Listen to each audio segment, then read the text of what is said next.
Salve galera do xadrez, e vamos continuar aqui rumo aos 2000 jogando partidas rápidas no chess.com e vamos jogar contra um jogador que tem 1343 pontos de rating. Nesse exato momento estamos com 1346 e já estamos chegando aos 1400, certo? Peãozinho dama, certo? Peãozinho dama, né? Teve uns vídeos atrás aí que eu cheguei a falar do peão dama, né?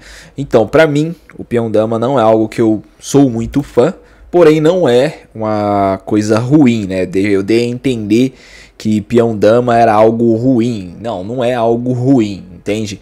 Eu só não acho que pro jogador que tá começando a aprender xadrez, jogador que tem 1200, 1100, 1300, vá ser bom jogar peão-dama, né? Eu prefiro que o jogador faça peão-rei. Por quê? Porque peão-rei é mais firme, né? É mais ataque, dá mais... Como posso dizer, dá pra você criar mais lances táticos, né? Porque o jogador de 1200, 1300 é um jogador que ele tem que estar treinando tática, que é o que eu sempre recomendo. Você que tem 1200, 1300, você tem que sempre estar treinando tática. Então, não vale a pena você usar uma abertura onde não vai ter tanto tático, entendeu? A parte do peão-dama, ele tira um pouco dessa tática, né? Ele já é um jogo mais posicional, é um jogo onde você tem que saber onde posicionar melhor as peças, saber se movimentar às vezes com pouco espaço no tabuleiro, entendeu? Então é melhor, quando você estiver jogando com as peças brancas, você fazer um E4, porque o E4 ele abre mais rápido o jogo, né? O jogo fica mais aberto, com mais possibilidades táticas, né? Para você conseguir desenvolver o seu tático. É mais ou menos por isso, entendeu? Peão-dama, pra mim, na minha opinião, não é muito legal, não sou fã, eu não gosto, né, é uma opinião minha, eu não sou muito fã, entendeu? Mas é sim uma abertura muito forte, quem quiser usar pode utilizar, mas eu não recomendo, certo? Bom, é isso, vamos continuar aqui com cavalo F6, o jogador joga peãozinho E3 e agora eu faço G6, o jogador joga H3 e agora eu faço bispo G7, o jogador faz bispo C4 e eu faço pequeno roque, o jogador agora joga cavalo F3 e eu faço peão D6, o jogador faz pequeno roque e agora eu jogo cavalo D7, fazendo a estrutura básica aqui da Índia do game, né? Índia do game, ó. Eu sempre leio aqui, ó, Índia do game, nossa, é jogo indiano. Sei nem se é assim que fala, né? Mas é a Índia do rei, né? Beleza, esse aqui é a Índia do rei, basicamente a estrutura base da Índia do rei, né? Se você reparar aqui, o desenvolvimento básico do cavalo, D7, cavalo F6, bispo G7, peãozinho aqui subindo. E basicamente, qual que é a ideia da Índia do rei? A Índia do rei é você tentar atacar, né, o centro, depois, no caso, você vai deixar as brancas dominarem o centro com os peões, e depois você vai fazer um contra-jogo, né, com seus peões avançando. Ou pelo peão de C, que seria pela ala da dama, e tentar um ataque pela ala da dama. Ou o peão central de E, fazendo um ataque pelo lado central. Bom, aqui de qualquer jeito eu ainda acho que é melhor você fazer com o peão de E. Eu não gosto muito desse avanço aqui de peão de C, não. Fica meio que equilibrado demais. Eu gosto do desequilíbrio nesse momento aqui com a Índia do rei, certo? Bom, basicamente agora o jogador faz peãozinho B3 e agora eu faço E5 com a ideia de quebrar o estrutural aqui da posição. O jogador faz peão C3 aqui, que eu achei meio estranho, né? Mas beleza, aqui foi muito bom pra mim, porque eu ganhei espaço na ala central, né? Então avanço meu peão central fazendo um peãozinho E4, atacando o cavalo dele de F. Ele tem que recuar o cavalo dele, então ele joga para D2. E agora eu jogo peãozinho D5 aqui, atacando o bispo e protegendo meu peão de E4. Isso é muito forte para as peças negras. Então quando você estiver enfrentando o Índia do rei e o jogador fizer esses avanços aqui, ou você toma ou você avança peão, não deixa ele fazer o jogo dele, né? Porque aqui, ó, fiz todo o meu jogo que eu queria, né? Ele recuou o bispo dele agora para E2 e agora eu finco de novo aqui. Isso já aconteceu numa partida atrás aí, onde eu finquei os peões dessa mesma forma, né? E isso aqui é um vacilo, né? As peças negras não podem deixar, as peças brancas não podem deixar eu avançar tão facilmente assim o centro das negras, cara, porque isso aqui dá muito espaço para as peças negras jogarem e atrapalha as peças brancas, né, o desenvolvimento das peças brancas, tá vendo? Olha como ficou presa a posição dele. E a minha tá tranquila, né, um cavalo aqui, por exemplo, tiro o bispo, tem muito jogo para as peças negras aqui. Beleza, aqui ele faz um B4, eu jogo o cavalo em E8, inclusive isso aqui é muito legal, porque eu vou falar pra vocês, esse lance de cavalo E8 aqui, eu levei muito tempo pra me pegar esses lances de cavalo pra trás, tá? Levei muito tempo mesmo. Eu sempre achava que cavalo aqui era uma porcaria, ou cavalo aqui era uma porcaria também. Eu sempre tinha muito esse pensamento, entendeu? E, cara, levei muito tempo pra entender a mobilidade do cavalo em espaço pequeno, né? Principalmente em espaços assim. Demorei pra entender, né? Mas eu comecei a compreender quando eu entendi que o cavalo, você movimenta ele em posições fechadas, assim, né? Você manobra o seu cavalo com a ideia de você colocar ele em casas mais fortes, né? Em casas melhores, né? E no caso aqui, pô, tem muita mobilidade para esse cavalo. Tem aqui, aqui, com possíveis lances para cá. Olha só o tanto de mobilidade que o cavalo tem. Que ele pode fazer tudo a partir dessa casa de E8, né? A ideia principal provavelmente minha era jogar aqui em D5 também, né? D5 não, D6, né? Que é uma casa muito forte pro cavalo também. Que ele pode vir para cá, ele pode vir para cá, ele pode vir para cá. Ele é muito bom também em D6. Então, essas manobras do cavalo eu levei de verdade muito tempo. E não se acanhe, se você também não consegue compreender muito bem esses lances, ou não consegue fazer eles, ou não consegue encontrar eles no tabuleiro, não fique triste, porque isso é normal, entendeu? Isso é algo que nem todo mundo vai aprender do dia pra noite, estralando o dedo, né?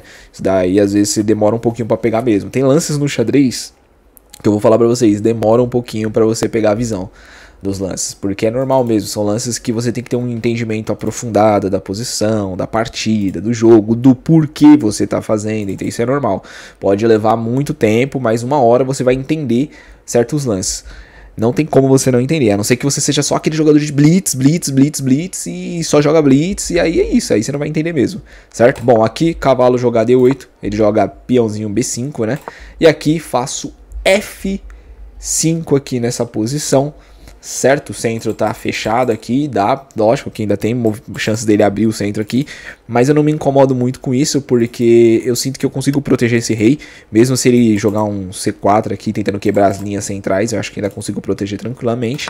Bom, aqui ele toma meu peão de C, eu tomo com meu peão de B, e aqui ele joga o peão que eu falei pra vocês, né?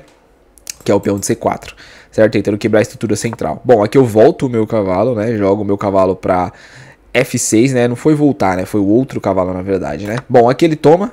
E aqui eu tinha dois lances possíveis. Tem o cavalo, três, na verdade. Dama ou o meu cavalinho aqui, o meu peãozinho aqui, né? O problema de eu jogar dama é que eu vou ficar cravado aqui, né? E eu acabo perdendo a partida na hora, né? Praticamente. Então, a ideia que eu fiz aqui foi ir com o cavalo. Por que com o cavalo? E não com o peão? Porque o cavalo aqui é muito poderoso.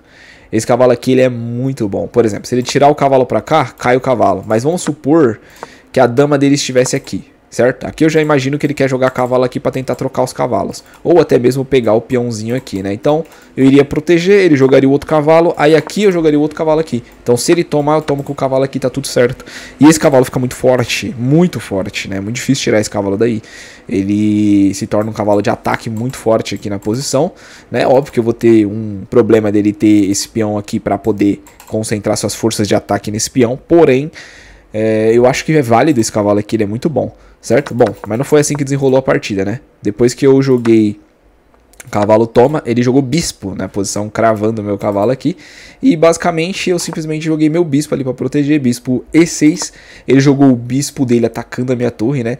Bispo A3 atacando a minha torre de F. E basicamente eu tiro minha torre para F7. Ele joga a dama dele, né, em A4, botando pressão no peão aqui que eu falei para vocês. E aqui basicamente eu jogo torre e todas as minhas peças estão protegidas. Olha só que bonito, olha que elegante esse jogo aqui, né?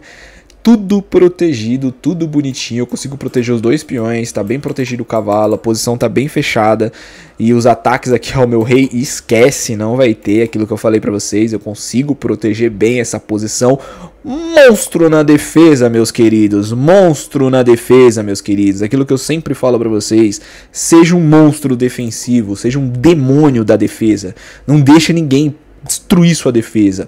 Mostra que você é uma barreira, um monstro impenetrável, um deus da defesa, entendeu? O xadrez também é defensivo e, digo mais, xadrez defensivo é arte. É um estilo de arte, sim. Quem fala que não é uns caras que não entendem do xadrez, porque você saber defender no xadrez é uma arte, é um jogo bonito, é elegante, é você mostrar posicionamentos defensivos e é muito bom. Defender é uma arte, nunca se esqueçam disso, certo? Bom, aqui ele volta a dama dele para C2 e basicamente agora eu faço o meu contra-ataque na ala do rei, certo? Com F4 aqui, para tentar quebrar as linhas do meu oponente, né? Porque bispão tá nessa diagonal, cavalo dele tá preso, aquilo que eu falo para vocês, desenvolvam as peças, não deixam as peças paradas, não fica jogando lances aleatórios. Essa dama aqui, ó, por que que ele não joga cavalo, sei lá, aqui não dá para jogar cavalo, né? Mas, por exemplo, toma aqui, troca isso aqui, ó, e libera cavalo. É difícil fazer isso aqui? Não é muito difícil fazer isso daqui. Mas por que não faz? Porque o jogador não é ruim, tem 1.300 pontos de rate, mas ainda erra coisas simples do xadrez, princípios básicos do xadrez, de desenvolvimento das peças, de você liberar as peças, entendeu? Por exemplo, vamos dar um exemplo aqui pra vocês. Na cabeça do jogador, ele ouve algum youtuber, por exemplo eu, falando assim, par de bispos é melhor. Sim, par de bispos é melhor que um bispo com tipo um cavalo bispo. É melhor, isso é verdade, né? Porém, tem situações que você tem que entregar seu par de bispos pra você melhorar seu jogo, cara. Não tem outra, tem que fazer, xadrez, você tem que analisar, o xadrez é muito análise, entendeu? Sim, o par de bispos é melhor, mas você tem que entender que em certas posições você vai ter que trocar seu par de bispos, não tem o que fazer. Entendeu? Você tem que melhorar suas peças de alguma forma. E aí o jogador, ele ouve os caras falando, par de bispos é melhor, e ele fica tão preso nessa do par de bispos na cabeça dele, que ele esquece dos princípios do xadrez, que é o quê? Desenvolver as peças, fazer o rock, fazer coisas básicas. Porque é o básico que vai fazer o cara evoluir no jogo, ainda mais nesses níveis de jogo, de 1300. Eu vou ser bem sincero com vocês, mano. O nível avançado do xadrez, né, um nível um pouquinho mais avançado do xadrez, vocês não precisam saber agora. Não precisa, você tem 1300, 1400, 1500 de rate, não precisa saber o avançado do xadrez. Você tem que fazer o quê? O feijão com arroz bem feito, tá ligado? Você tem que botar o arroz na panela, certo? Primeiro você vai lavar o arroz, certo? Bem lavado, mete a mão lá no arroz mesmo, lava o arroz, tira aquele caldo ruim do arroz, certo? Depois você vai botar a panela, vai fazer com alho, botar um pouco de óleo, vai fazer legalzinho lá, vai queimar o alho certinho, certo? Depois você vai botar o arroz, vai fritar ele gostosinho, vai deixar ele bem legalzinho ali, vai botar água quente certinho. Xadrez é a mesma coisa, faz o arroz primeiro, tá ligado? Põe o feijão pra cozinhar devagarzinho, xadrez é a mesma coisa, põe o feijão pra cozinhar devagar, não inventa moda. Não inventa querer fazer um feijão com linguiça, um feijão com linguiça e bacon, um arroz prensado, um arroz, sei lá, turco, sei lá, uns arroz louco da vida. Não. Você tem 1300 de rate, porra. É a mesma coisa de eu falar assim pra você, mano, eu vou fazer um prato de chefe, sendo que eu não sou chefe. Vocês entenderam? Eu vou tentar fazer um prato aqui da Paola Carosella. Vou tentar fazer um prato foda aqui do Eric Jacan, por exemplo. Porra, vou tentar fazer com perfeição. Você não vai conseguir, porque o cara faz aquilo durante anos. O cara é mestre, o cara é chefe, tá ligado? Não tente fazer coisas complexas no xadrez se você não tem o rating pra isso, cara. Entendeu? Não tenta, mano. Não inventa moda. Faz o arrozinho com feijão básico, no óleo, com um alho ali gostoso, um feijãozinho tranquilo assim, bem feito, que você vai subir uns 300 pontos de rating. Eu te garanto. Se você fizer o arroz com feijão, tu sobe uns 300 pontos de rating assim, ó, com facilidade, tá? Dando risada ainda da cara dos seus oponentes, que você vai ver seus oponentes querendo fazer um filé mignon e você vai estar lá ganhando com feijão e arroz e ovo. Tá bom? É basicão, tá? Nossa, entrei pra umas paradas de culinária meio maluca, né? Mas se vocês entenderem essa analogia, é pra qualquer um conseguir entender essa analogia, tá ligado? Não é um bagulho difícil, certo? Então, basicamente aqui, não inventa de querer ficar com o par de bispo. Troca o parzinho de bispo aqui, tirou o cavalo que tá legalzinho, o meu cavalo tava legal. Pô, peguei aqui, ó, beleza, né? Tirou o cavalo aqui, ó. Porra, já era, já tá melhorando a posição, entendeu? Aí o que eu ia fazer aqui agora? Eu tirar, sei lá, tiro o meu cavalo também, melhora o meu cavalo. O jogador mete uma torre, sei lá, ó, movimenta aqui, vai, pega aqui, troca aqui, ó, pá, trocou, voltei meu cavalo aqui, vamos melhorar essa posição aqui, torre atacando o peãozinho. Ó como o jogo já é diferente, ó como o jogo tá mais equilibrado, ó como o jogo tá mais firme pro lado das brancas, ó, tá até uma vantagem pras brancas. O arroz com feijão, mano. Tá ligado? É simples, não precisa dar uma de louco, né? Mas aí o nosso jogador não fez isso, né? Nosso jogador fez o que aqui? Bom, nessa posição, basicamente torre, volta, dama e peãozada aqui com as linhas de ataque aqui do bispo, né? Deixou preso as posições e agora surge, eu ia falar sorge. Português tá cômodo, daquele jeito. Mas aqui surge linhas de ataque com o bispo de G7, né? O bispo rasante super poderoso, absurdamente forte aqui nessas linhas de ataque. E aí você repara, né, como deixar a porcaria de um cavalo parado quebra teu jogo.